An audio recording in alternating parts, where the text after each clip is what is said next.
I got a job with a fellow on the Rocky Lane picture, and it was for 5 weeks.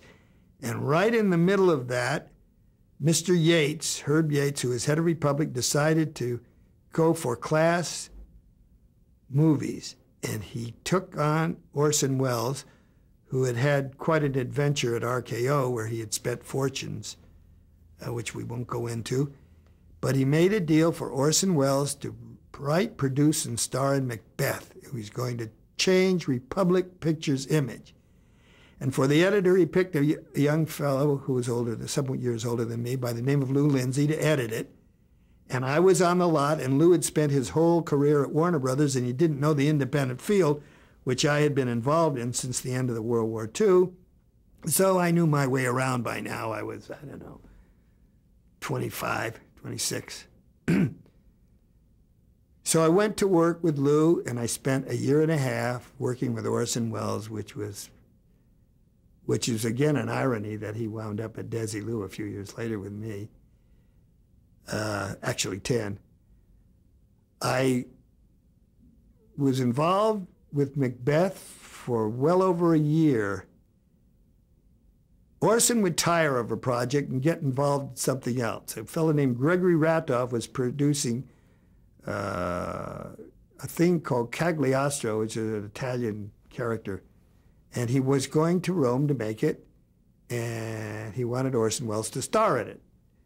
So Orson is not finished with this picture because we had made it all with a very heavy Scottish brogue, and everybody couldn't understand the characters.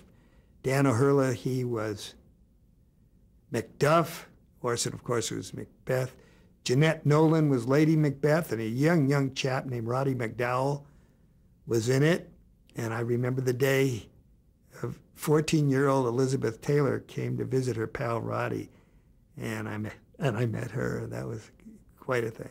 She was a beautiful, beautiful girl. So Lewis Lindsay was the editor. Lou Lindsay was the editor. What'd you do? And I was the assistant. Now, this was a feature film for Republic. Well,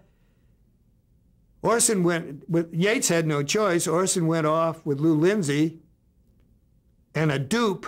A dupe is a copy of the cut picture.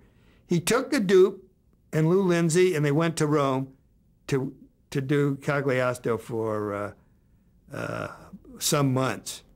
I forget, maybe 3. Big shooting schedule.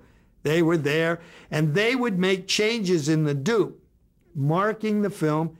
And they'd call me long distance on the telephone and then said they were sending me a thing called a recordiogram. It was a little disc, like a tape, but it was a disc. And he would give me changes to make by the film numbers of the coded film, and make changes. He was playing with the film.